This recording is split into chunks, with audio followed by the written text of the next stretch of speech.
Hello friends, welcome to online classes of कैटजी। बच्चों, आज हम लोग अमीन्स चैप्टर में पढ़ने जा रहे हैं methods of preparation of amines. तो चलिए शुरू किया जाए। मेथड्स ऑफ प्रिपरेशन ऑफ अमीन में सबसे पहले हम लोग पढ़ेंगे कि अमीन हम लोग बना सकते हैं रिडक्शन से। किसका रिडक्शन हम कर सकते हैं? रिडक्शन कर सकते हैं हम नाइट्रो कंपाउंड का। NO2 जो ग्रुप लगा होगा इसको रिड्यूस कर सकते हैं। ऑक्सीजन हटा देंगे, हाइड्रोजन लगा देंगे, ठीक है। तो NO2 को कन्वर्ट कर लेंगे NH2 में। और हम लोग किसका रिडक्शन कर सकते हैं? तो नाइट्राइल का। नाइट्राइल यानी CN फंक्शनल ग्रुप जो है इसको रिड्यूस कर सकते हैं।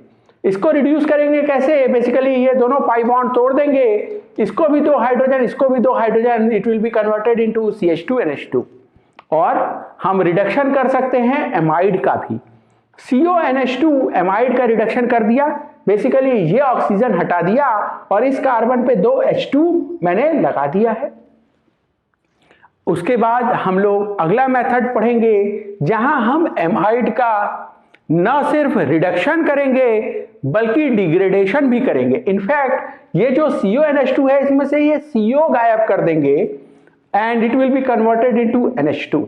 तो इस तरह के रिएक्शन जिसमें एक कार्बन कम हो जाए, रिएक्टेंट RCONH2 से RNH2 बना दिया, मैंने एक कार्बन कम कर दिया, इस तरह के रिएक्शन को मैं कहूंगा डिग्रेडेशन रिएक्शन, ठीक है। तो एक एक करके पढ़ा जाए। सबसे पहले रिडक्शन से शुरू किया जाए और पढ़ा जाए रिडक्शन ऑफ नाइट्रो कंपाउंड्स, ठीक है। मेरे पास अगर RNO2 है, ठीक है, नाइट्रो एल्केन है, या मेरे पास ये नाइट्रो ग्रुप रिंग पे लगा है, नाइट्रो बेंजीन है, और इसका मैं रिडक्शन करूं तो मुझे मिल जाएगा RNO2 से RNH2, ये भी 1 डिग्री अमीन है। और अगर रिंग पे NO2 लगा हुआ है नाइट्रो बेंजीन, उसका मैं रिडक्शन करूं और वहां से मैं बना लूं PHNH2, ये भी 1 डिग्री अमीन है और इसका नाम है एनिलीन, ठीक है। अब ऐसा रिडक्शन करने के लिए I can use a variety of reagents.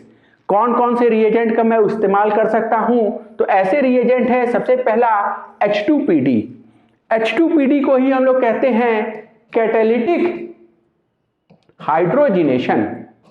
Hydrogenation क्यों कहते हैं आपको पता ही है, क्योंकि हम यहां हाइड्रोजन ऐड करते हैं। और हाइड्रोजन ऐड कैसे हो रहा है? मेटल कैटलिस्ट के सरफेस पे, इसीलिए इसका नाम है कैटालिटिक हाइड्रोजिनेशन। आपका मन है पैलेडियम का तो ठीक है, वरना निकल का भी इस्तेमाल कर सकते हैं, ठीक है। रेने निकल, इसका भी इस्तेमाल कर सकते हैं। रेने निकल में पहले से ही H2 एडजॉर्ब होता है, ठीक है। इसके अलावा हम किसका इस्तेमाल कर सकते हैं? हम लोग इस्तेमाल कर सकते हैं मेटल जैसे कि टिन या आयरन का स्क्रैप विथ HCl, ठीक है। तो मेटल विथ HCl। और हम लोग इस्तेमाल कर सकते हैं Na2H2O4 हाइड्रोसल्फाइड का या सल्फाइड का, सोडियम सल्फाइड का। ज्यादा इंपॉर्टेंट कौन सा है? तो ज्यादा इंपॉर्टेंट ये दोनों है, ठीक है। समझा जाए, reduction with Fe scrap gives FeCl2, और FeCl2 का हाइड्रोलिसिस करने पे वापस से HCl रीजनरेट हो जाता है। तो अगर हम आयरन का इस्तेमाल करेंगे तो ये प्रिफर्ड मेथड होगा, क्योंकि अपने को HCl बड़ा कम लगेगा, ठीक है। HCl क्यों कम लगेगा? क्योंकि Fe जब HCl के साथ रिएक्ट करेगा तो FeCl2 बनाएगा, और ये FeCl2 का हम लोग हाइड्रोलिसिस करा के वापस से HCl जनरेट कर लेंगे। तो we will require only a small amount of HCl to initiate the reaction, ठीक बात है। नेक्स्ट, कुछ और रिड्यूसिंग एजेंट्स का भी हम लोग इस्तेमाल कर सकते हैं, जैसे कि lithium aluminium hydride. Lithium aluminium hydride हमारे नाइट्रो एल्केन को तो रिड्यूस करके मुझे प्राइमरी अमीन RNH2 बना देगा, लेकिन जब हम लोग नाइट्रो बेंजीन का रिडक्शन करने जाएंगे तो यहां मुझे एनिलीन नहीं मिलेगा। In fact I will gate azo benzene product, ठीक है। हम इस्तेमाल कर सकते हैं नेक्स्ट रेड फास्फोरस और HI का। Red phosphorus plus HI is very strong reducing agent, और ये भी मेरे नाइट्रो एल्केन को रिड्यूस कर देगा प्राइमरी अमीन में। साथ ही साथ हम लोग इस्तेमाल कर सकते हैं स्टेनस क्लोराइड का, क्रोमियम 2 क्लोराइड का, या हम लोग कंट्रोल्ड कैटालिटिक हाइड्रोजिनेशन कर सकते हैं, ठीक है। एक नाइट्रो एल्केन का जिसके पास एक ही अल्फा एसिडिक हाइड्रोजन हो, ठीक है, और वो कन्वर्ट हो जाएगा ऑक्साइम में रिडक्शन के थ्रू। आगे चला जाए और हम लोग जरा डिटेल में समझ लिया जाए रिडक्शंस ऑफ नाइट्रोबेंजीन। तो नाइट्रोबेंजीन का रिडक्शन हम लोग समझेंगे using A variety of reagent, reducing agents के थ्रू, और जानेंगे कि क्या क्या डिफरेंट प्रोडक्ट्स हम बना सकते हैं। एग्जामिनेशन पॉइंट ऑफ व्यू से ये इंपॉर्टेंट हो सकता है। देखा जाए, अगर मैंने नाइट्रोबेंजीन का सबसे पहले रिएक्शन एसिडिक मीडियम में कराया, या बेसिक मीडियम में करा सकते हैं, या न्यूट्रल करा सकते हैं, न्यूट्रल मीडियम में। अगर आप एसिडिक मीडियम में करा रहे हैं इलेक्ट्रोलिटिक रिडक्शन, और ऐसा इलेक्ट्रोलिटिक रिडक्शन आपने कराया weakly acidic medium, weakly acidic medium यानी pH 7 से तो कम है लेकिन ज्यादा कम नहीं है, pH 6 to 7 के बीच में है, ठीक है, वीकली एसिडिक आपका मीडियम है। इस केस में अगर आप इलेक्ट्रोलिटिक रिडक्शन कराएंगे then you will get aniline as the product. लेकिन अगर आपने pH को ज्यादा कम कर दिया, 2 to 3 कर दिया, स्ट्रांगली एसिडिक मीडियम ले लिया, तो इस केस में नाइट्रोबेंजीन के रिडक्शन से आपको मिलेगा फिनाइल हाइड्रोक्सिल अमीन, ठीक है। ये देखिए, सबसे पहले NH2 को देखिए और आप कहिए ये अमीन है। इस अमीन पे ये pH सब्स्टिट्यूएंट लगा है, इसलिए ये क्या है, फिनाइल अमीन है, और इस पे OH सब्स्टिट्यूएंट भी लगा है, इसीलिए ये हाइड्रोक्सिल भी है। तो कुल मिला के फिनाइल हाइड्रोक्सिल अमीन, ठीक है। और ये फिनाइल हाइड्रोक्सिल अमीन बनने के साथ ही रीअरेंज कर जाता है, और रीअरेंज करके आपको दिखाई देगा ये OH एज इफ माइग्रेट कर गया पैरा पोजीशन पे, you will get para aminophenol as the product of rearrangement. तो ये बात ध्यान रखिएगा, इस प्रोडक्ट को आपको याद रखना है कि पैरा अमीनोफिनॉल यहां फाइनल प्रोडक्ट मिलेगा आपको रीअरेंजमेंट के बाद। आगे बात किया जाए, हम लोग ये पढ़ चुके हैं कि हम लोग इस्तेमाल कर सकते हैं रिडक्शन के लिए मेटल विथ HCl, मेटल जैसे कि टिन या iron scrap with HCl, and this will give me aniline product, ठीक है। तो ये बात खत्म हो गई एसिडिक मीडियम की। अगला मुझे बात करना है, अगर मैं बेसिक मीडियम में रिएक्शन कराऊं तो क्या होगा। बेसिक मीडियम में रिडक्शन जैसे जिंक डस्ट NaOH का, जिंक डस्ट NaOH के साथ इन मिथेनॉल सॉल्वेंट, अगर आपने अल्कोहल सॉल्वेंट लिया है उस केस में आपको दिखाई देगा एजोबेंजीन बनते हुए, ठीक है। नाइट्रोजन नाइट्रोजन के बीच में यहां डबल बॉन्ड है, सो दिस इज एजोबेंजीन। अगर आपने जिंक डस्ट को एक्सेस में ले लिया, या आप सॉल्वेंट मिथेनॉल न लेके, ठीक है, वाटर को ले लें, तो उस केस में आपको दिखाई देगा ये एजोबेंजीन जो बना ये फर्दर रिड्यूस हो गया। इनफैक्ट यहां ये पाई बॉन्ड तोड़ के दोनों जगह ये हाइड्रोजन लग गया, and you will gate hydra azobenzene, ठीक है। तो मिला के हम इसको पढ़ते हैं हाइड्रा एजोबेंजीन। इसको आप कह सकते हैं NN डाइफिनाइल हाइड्राजीन। आप इसको हाइड्राजीन के डेरिवेटिव की तरह देखें, NH2 था आपके पास, आपने यहां से एक हाइड्रोजन हटाया और यहां फिनाइल लगा दिया, और यहां पे भी एक हाइड्रोजन हटा के फिनाइल लगा दिया, तो आप इसको क्या कहेंगे, हाइड्राजीन तो ये है, और ये नाइट्रोजन को N और इसको N डैश कह देंगे, ठीक है। ये बताने के लिए अलग अलग नाइट्रोजन पे ये फिनाइल आया है, तो N और N डैश, ठीक है, N डैश डाइफिनाइल हाइड्राजीन। अगर आपने रिएजेंट बदला और रिएजेंट का इस्तेमाल किया Na2ASO3 along with NaOH, basic medium में तो कराना ही है, आप ASO3 का NaOH के साथ, ठीक है, मिला के ये भी रिएजेंट की तरह इस्तेमाल कर सकते हैं। साथ ही साथ आप ग्लूकोज का इस्तेमाल कर सकते हैं इन बेसिक मीडियम, ठीक है। और बेसिक मीडियम के लिए आप NaOH भी ले सकते हैं या मिथॉक्साइड भी ले सकते हैं, तो सोडियम मिथॉक्साइड ले लिया, ठीक है, या सोडियम हाइड्रोक्साइड ले लिया। बेसिक मीडियम से मतलब है ग्लूकोज के साथ, ठीक है। तो ग्लूकोज जो है खुद ऑक्सीडाइज होगा और इसको रिड्यूस करेगा। In that case you will find आपको मिलेगा एजॉक्सीबेंजीन, ठीक है, एज इफ आप एजोबेंजीन आपके पास था और ये नाइट्रोजन पे अभी भी एक ऑक्सीजन लगा हुआ है, यू विल गेट एजॉक्सीबेंजीन। अब ये जो एजॉक्सीबेंजीन है आप समझ सकते हैं कि यहाँ ये ऑक्सीजन है, यानी इसका फर्दर रिडक्शन पॉसिबल है।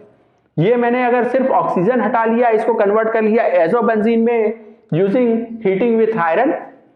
आप चाहें तो इसका कन्वर्जन कर सकते हैं हाइड्राइजोबेंजीन में भी यूजिंग अमोनियम सल्फाइड, और आप मेटल प्लस एसिड से इसको कन्वर्ट कर सकते हैं एनिलीन में भी। ठीक है, तो फर्दर आप समझ सकते हैं कि एजॉक्सीबेंजीन का रिडक्शन पॉसिबल है एनिलीन में, एजोबेंजीन में और हाइड्राइजोबेंजीन में। ठीक बात है, तो ये सारे रिएजेंट आपको याद करने पड़ेंगे। ठीक है, रिड्यूसिंग एजेंट का मैकेनिज्म हमको पढ़ना नहीं है, समझना नहीं है, हमको यहाँ रिएक्टेंट और प्रोडक्ट याद ही करना पड़ेगा। ठीक है, ऐसे ही एग्जाम में क्वेश्चन सॉल्व हो पाएगा। अगला और लास्ट बात कर लिया जाए, अगर न्यूट्रल मीडियम में हमने कराया रिएक्शन विथ जिंक NH4Cl, ध्यान दीजिएगा यहाँ NaOH था इसीलिए बेसिक मीडियम था, NH4Cl मैंने लिया है, NH4Cl। ठीक है, ये न्यूट्रल रहेगा। आगे देखा जाए, अगर मैंने इसके साथ रिडक्शन कराया then I will get PHNHOH। ठीक है, अगेन आप समझिए ये है फिनाइल हाइड्रोक्सिल अमीन। ठीक है, ये फिनाइल, ये हाइड्रोक्सिल एंड दिस इज अमीन। और इसको अगर मैं टॉलेंस रिएजेंट के साथ फर्दर रिएक्ट कराऊं तो it will be converted into nitrosobenzene, और यहां टॉलेंस रिएजेंट में रिएजेंट क्या है Ag+, तो Ag+ का रिडक्शन हो जाएगा, ये Ag+ कन्वर्ट हो जाएगा किसमें, Ag0 में, ऑक्सीडेशन स्टेट +1 से 0 में। ठीक है, आपको सिल्वर का प्रेसिपिटेट मिलेगा। टॉलेंस रिएजेंट एक ऑक्सीडाइजिंग एजेंट है, माइल्ड ऑक्सीडाइजिंग एजेंट है, और क्योंकि यहाँ सिल्वर का प्रेसिपिटेट मिल रहा है इसीलिए मैं इसको एज ए आइडेंटिफिकेशन टूल भी इस्तेमाल कर सकता हूँ, एज ए टेस्ट इस्तेमाल कर सकता हूँ डिटेक्शन के लिए, और इसी टेस्ट का नाम है Mulliken's Barker's test. It is used to detect mononitro group. ठीक है, मोनोनाइट्रो यानी एक ही नाइट्रो ग्रुप मौजूद होना चाहिए। अगर मैंने RnL2 या PHNO2 को रिएक्ट कराया जिंक विथ NH4Cl, आप समझिए यही न्यूट्रल मीडियम है। ठीक है, then I will get hydroxyl amine. ठीक है, और यहां फिनाइल हाइड्रोक्सिल अमीन, और इसका हम फर्दर ऑक्सीडेशन कर देंगे अगर टॉलेंस रिएजेंट के साथ, तो टॉलेंस रिएजेंट में Ag+1 स्टेट में जो है it will be converted into Ag0। Silver का ग्रे कलर का मुझे ग्रे ब्लैक प्रेसिपिटेट दिखाई देगा। ठीक है, सिल्वर मिरर नहीं मिलेगा इस बार। ठीक है, वो फ्लास्क के सरफेस पे जमा नहीं होगा, सिल्वर मिरर नहीं मिलेगा, सिल्वर का मुझे यहाँ ग्रे प्रेसिपिटेट मिलेगा, and this will confirm presence of mononitro group. ठीक है, तो ये मुलिकन्स बार्कर टेस्ट आप ध्यान रखिएगा। कुछ हम लोग और बातें जान लिया जाए। अगर दो नाइट्रो ग्रुप बेंजीन रिंग पे मौजूद है एक दूसरे के रेस्पेक्ट में मेटा पे, so this is meta dinitro benzene. ठीक है, और अगर मैं इसका रिएक्शन कराऊं let's say tin with HCl, तो SnHCl जो है ये दोनों NO2 को NH2 में कन्वर्ट कर देगा। लेकिन अगर मैं रिएक्शन कराऊं यहाँ पे सोडियम सल्फाइड के साथ या बाईसल्फाइड के साथ, ठीक है, या अमोनियम सल्फाइड के साथ, तो ये सेलेक्टिवली सिर्फ एक नाइट्रो ग्रुप को ही रिड्यूस करेगा। तो देखिए ये वाला नाइट्रो ग्रुप रिड्यूस हो जाएगा, ये वाला nitro group in fact NO2 reduce हो जाएगा NH2 में, और ये nitro group as it is बाकी रह गया। ठीक है, तो ये सिर्फ एक NO2 को रिड्यूस करेगा, एक को नहीं करेगा। अगला देखा जाए, अगर दो नाइट्रो ग्रुप एक दूसरे के मेटा पे तो हो लेकिन साथ ही साथ एक ग्रुप CH3 भी मौजूद है, ठीक है, जिसका +H इफेक्ट होता है, +I इफेक्ट होता है। ठीक है, अब क्या होगा, दोनों नाइट्रो में से कौन सा रिड्यूस होगा, कौन सा नहीं होगा।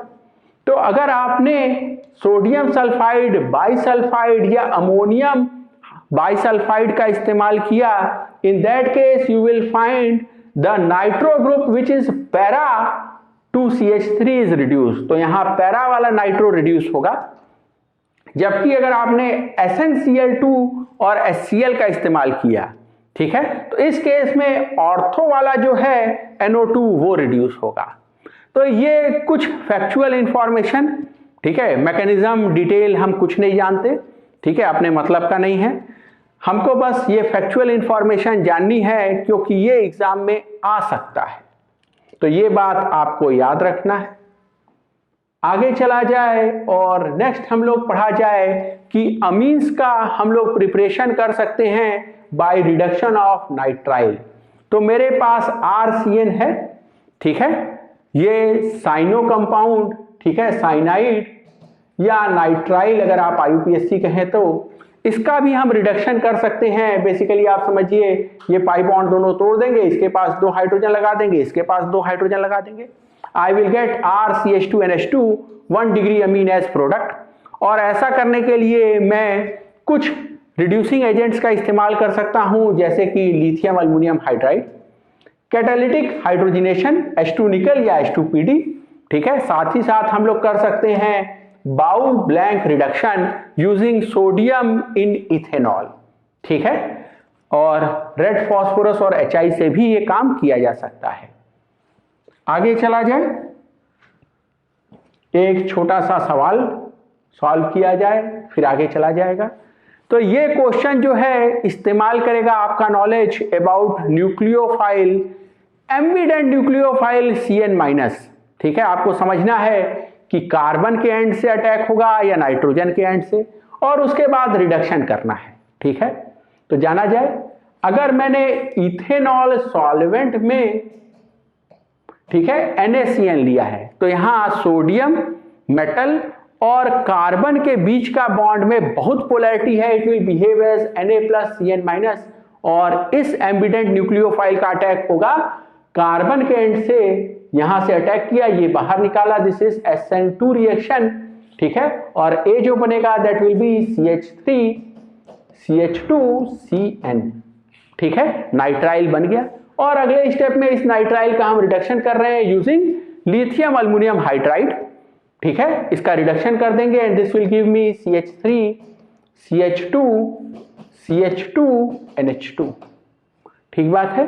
तो आप देखिए रिएक्टेंट जो था यहां आपका, उसके पास 2 कार्बन थे, ठीक है, और जो प्रोडक्ट है इसके पास 3 कार्बन है, ठीक है। अच्छा ये C नहीं है, सॉरी, ये तो B है, ये B है, C इसको लिख लेता हूं मैं, ये C, ठीक है। तो आपको दिखाई देगा रिएक्टेंट के मुकाबले प्रोडक्ट में 1 कार्बन ज्यादा है, ठीक है। अगला देखा जाए, अगर मैंने बेंजाइल क्लोराइड लिया तो फिर वही बात होगी, कार्बन के एंड से अटैक, ये बाहर निकलेगा, अभी भी SN2 रिएक्शन होगा, ठीक है, SN2 रिएक्शन होगा and C will be PHCH2CN, ठीक है। और अगले स्टेप पे आपने इसका कैटालिटिक हाइड्रोजिनेशन किया है, बेसिकली रिडक्शन करने के लिए। पिछली बार आप लिथियम अल्युमिनियम हाइड्राइड का इस्तेमाल कर रहे थे, इस बार दूसरा रिएजेंट इस्तेमाल किया। Here you will get product as PHCH2CH2NH2, ठीक है। तो यहां भी 1 डिग्री अमीन, यहां भी 1 डिग्री अमीन, और इंपॉर्टेंट बात यह है कि दोनों प्रोडक्ट B और D में रिएक्टेंट से 1 कार्बन जाते हैं, ठीक है। आगे चला जाए, पढ़ा जाए अपना नेक्स्ट मेथड, ठीक है, और ये है रिडक्शन ऑफ एमाइड्स। CONH2 जो है अपने पास, इसका हम रिडक्शन करेंगे। बेसिकली ये ऑक्सीजन हटाएंगे यहां से, यहां 2 हाइड्रोजन लगा देंगे, so this will give me the product as RCH2NH2। ऐसा हम कर सकते हैं using the reagent lithium aluminium hydride in ether solvent. Hydrolysis हम लोग हमेशा करते हैं, लेकिन ये जो है ये लिखा नहीं जाता है, ये एज्यूम किया जाता है कि आपको पता ही होगा। तो ये चीज जो यहाँ लिखी है, इनफैक्ट मोस्टली आप देखेंगे कि इस पॉइंट को हम लोग नहीं लिखते हैं, ये इम्प्लिसिट है कि आपने उसका हाइड्रोलिसिस किया है।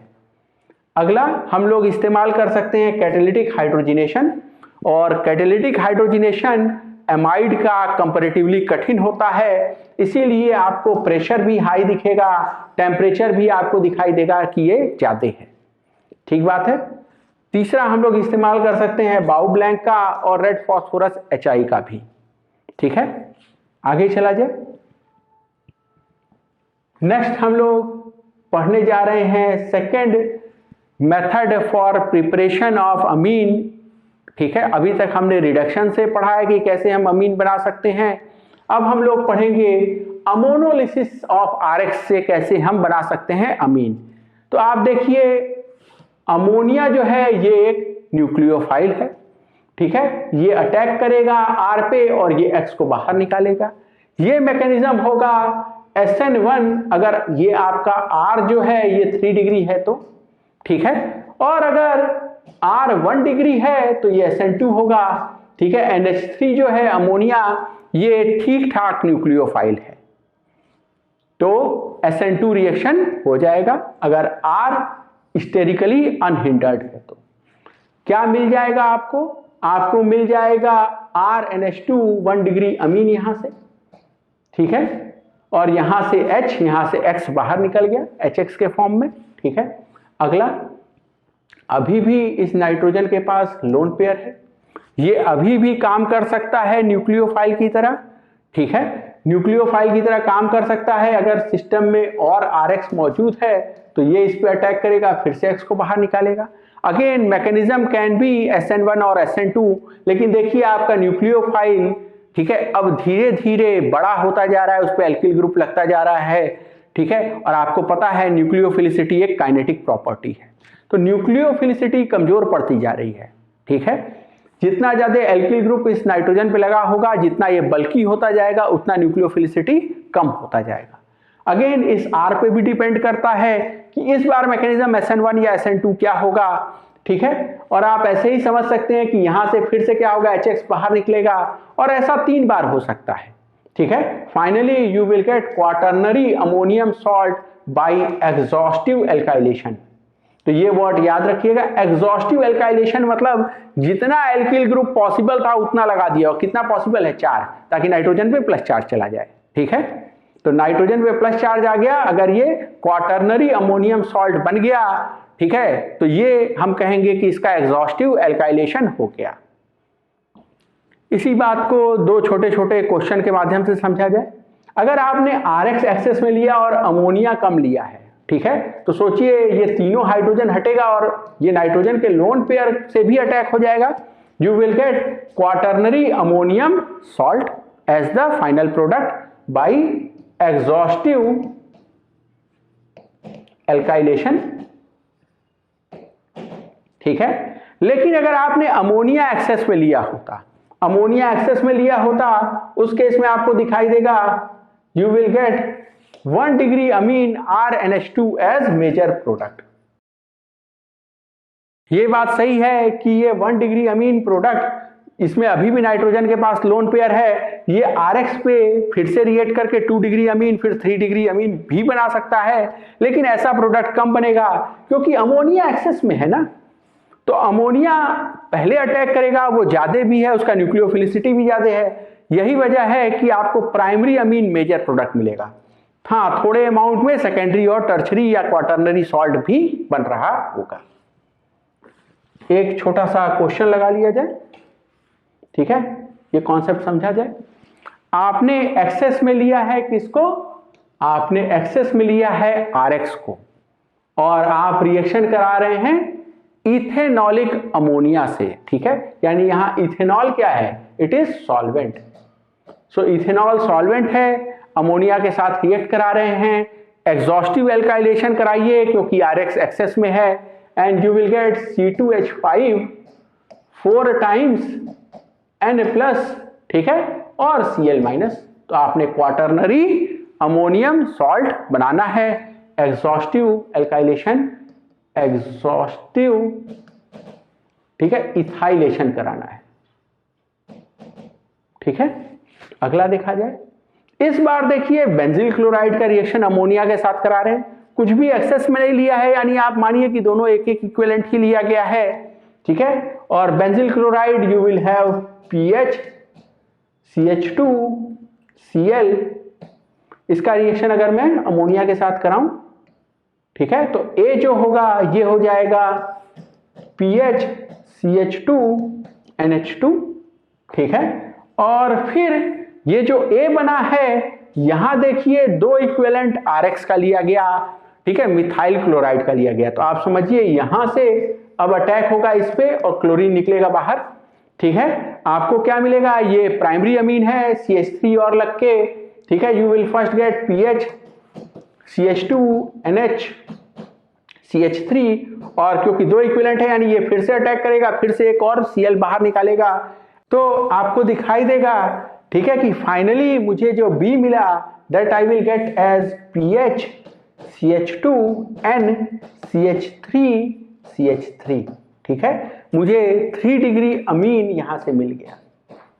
ठीक है, यहां से आपको A दिखाई दे रहा है, ये 1 डिग्री अमीन है, और ये 1 डिग्री अमीन पे जो 2 हाइड्रोजन थे बेसिकली वहां पे 2 मिथाइल ग्रुप आ गया। 3 degree amine is the final product B। आगे चला जाए हम लोग और अपना next method for preparation of amines पढ़ा जाए, और ये एक इंपॉर्टेंट नेम रिएक्शन है गैब्रियल थैलीमाइड सिंथेसिस। हम लोग पढ़ चुके हैं थैलीमाइड क्या होता है, कैसे हम उसको प्रिपेयर कर सकते हैं। तो थैलीमाइड देखा जाए, ये जो सबस्ट्रेट है थैलीमाइड, इसके बारे में यहां देखिए जब नाइट्रोजन है इससे जुड़ा हुआ ये हाइड्रोजन, ये एसिडिक है। क्यों एसिडिक है? क्योंकि अगर आपने ये हटा दिया हाइड्रोजन और कॉन्जुगेट बेस बना लिया, तो ये जो कॉन्जुगेट बेस है इसमें ये निगेटिव चार्ज दोनों तरफ रेजोनेंस से डीलोकलाइज हो सकता है। This is case of extended conjugation R+R, और यही वजह है एक नॉर्मल एमाइड जिसका पीके वैल्यू 15 के करीब होता है, उसके कंपैरिजन में ये इमाइड थैलीमाइड इज मोर एसिडिक, इसका पीके है 8.3। और इसी बात का हम लोग फायदा उठाएंगे। अगर मैंने इथेनॉलिक बेस लेट से KOH का इस्तेमाल किया, ठीक है, तो KOH यानी OH माइनस जो है वो इस हाइड्रोजन को खींच ले जाएगा, एक्सट्रैक्ट कर लेगा to generate conjugate base of phthalimide, और यही कॉन्जुगेट बेस मेरा एक्ट करेगा न्यूक्लियोफाइल की तरह। ये न्यूक्लियोफाइल की तरह एक्ट करेगा, SN2 रिएक्शन देगा।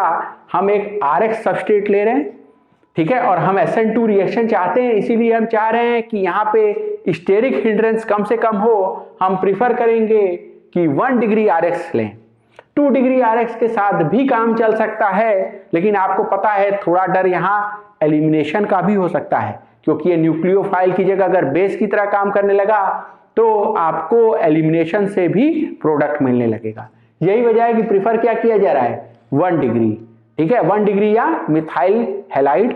इससे क्या फायदा होगा कि एलिमिनेशन कंपीट नहीं कर पाएगा, मेजर प्रोडक्ट आपको SN2 से होगा, SN2 का रिएक्टिविटी भी बढ़िया होगा।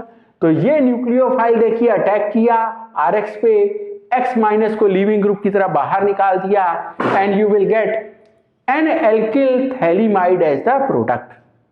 अब ये N-alkyl थैलीमाइड जो बना है, क्या ये एक इम्प्योर कार्बोनिल कंपाउंड है? क्या इसका कैरेक्टरिस्टिक रिएक्शन है हाइड्रोलिसिस? अगर आप एक्वियस NaOH का इस्तेमाल करते हैं, हाइड्रोलिसिस करते हैं, ठीक है, तो आपको दिखाई देगा ये इम्प्योर कार्बोनिल कंपाउंड इमाइड टूट जाएगा, और फाइनली आपको ये बॉन्ड टूट जाएगा, यहाँ हाइड्रोजन, यहाँ OH, यहाँ OH, यहाँ hydrogen, you will get RNH2 1 degree amine as the product. तो ध्यान दीजिएगा, पहला बात कि यहाँ RX पे आपको SN2 रिएक्शन कराना है, स्टेरिक हिंड्रेंस का ध्यान रखना है। दूसरा, बनने वाला अमीन हमेशा ही 1 डिग्री अमीन बनेगा, ठीक बात है। अब आगे चला जाए और समझा जाए कि आप N-alkyl थैलीमाइड को कैसे हाइड्रोलाइज कर पा रहे हैं या हाइड्राजीन के साथ रिड्यूस कर पा रहे हैं, ठीक है। तो ये दोनों बात समझा जाए। N-alkyl थैलीमाइड से बात शुरू की जाए। आप इसका बेसिक मीडियम में हाइड्रोलिसिस कर सकते हैं, ठीक है। हाइड्रोलिसिस करेंगे तो क्या होगा, देखिए बेसिकली ये इम्प्योर कार्बोनिल कंपाउंड है, ये कार्बोनिल कार्बन और नाइट्रोजन के बीच का बॉन्ड आप सोचे टूटेगा किधर, मोर इलेक्ट्रोनिगेटिव नाइट्रोजन की तरफ।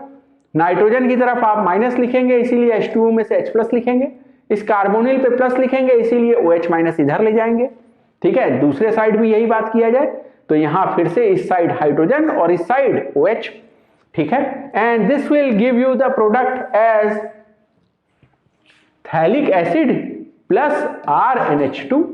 लेकिन ध्यान दीजिएगा, आप बेसिक मीडियम में रिएक्शन करा रहे हैं और यही वजह है कि थैलिक एसिड एसिडिक कैरेक्टर अपना शो करेगा। It will give you di anion of phthalic acid. ठीक है, तो आपको यहां पे क्या मिलेगा, di anion conjugate base of phthalic acid. आप चाहते तो हाइड्राजीन के साथ रिडक्शन भी करा सकते हैं। अगर आपने ऐसा सोचा तो क्या होगा, आप ऐसे समझिए, NH2 को मैं ऐसे लिख सकता हूं, ये दोनों हाइड्रोजन अलग करके, और ये इतना हिस्सा मिला के मुझे RNH2 बना दिया मैंने, और ये हिस्सा ऐसे एज इट इज यहां जोड़ दिया। ठीक है, सो दिस इज हाइड्राजाइड। ठीक है, और ये हाइड्राजाइड किससे बना है, थैलिक एसिड से। So this is phthal hydrazide. ठीक बात है। With this we end today's lecture. Thank you.